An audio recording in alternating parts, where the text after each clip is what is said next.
bless you now.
This country, especially our president, the deputy president, and their families. We pray for our university, particularly. Symbolic. This is a Kikuyu woman coming from the forest, carrying firewood. You can see the axe.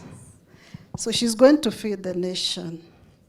So it means that we are very, very proud of you, Your Excellency. The work that you are doing, and especially for the boy child, very proud of you. We really support you and love you, and we shall pray for you. Thank you.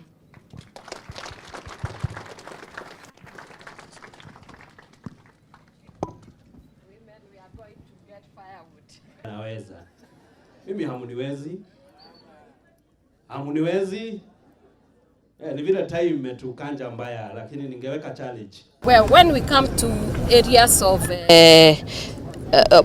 substance abuse, or where our children get frustrated and they are depressed and they get into the level of wanting to commit suicide and all that, institutions of higher learning is a place of the greatest investment. So the children you see here are investment by their families, an investment for this nation, and this is the hub and the gold mine for the future. And therefore we must take care of it. That is why I am coming to encourage them, to strengthen them, and to tell them there is a future for them. And they should not give up, because we are relying on them. These young people you see, they are the economic drivers. They have the solutions to how this economy is going to run. In areas of agriculture, in area of the digital ICT and all this, all you need is what they are having. And they must finish and come to be able to make this Kenya move to the next level. In any case, these are the future leaders, these are the future mothers and fathers. The future of this country is sitting here, 10,000 of them, and one of them can make a difference. And therefore, as a mother, I feel it is very important for me to go and speak, encourage them, strengthen them, and make sure they are receiving what they need, the counsel they need, and also to tell, to see that they are also living a dignified future. That is my catchline, and that is my vision for you, a dignified future. No human is limited. You can become whatever you want as far as you put on a positive attitude and you dream about it and you go for it and you work hard. First, no human is limited. Number two, a Kenyan called Lupita Nyong'o said, all dreams are valid. All dreams are valid. You dream of becoming a surgeon, you can. You dream of becoming an engineer, you can. You dream of becoming a quantity surveyor, you can. Because what you dream of and you work towards it, you can become. Because your dream is valid. Those who are studying in Germany, in the world-class universities, have equal opportunities with you who is schooling in Karatina University. And so you can become, because your dream is valid. Protecting your character, protecting your attitude, and protecting your name, your good name.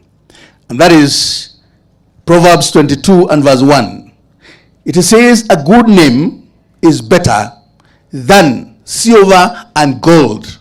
So if you're given silver and gold here and a good name, you better choose a good name. Forget about silver and gold.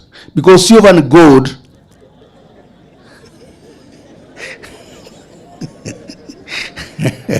a good name. Let me tell you what that means, a good name.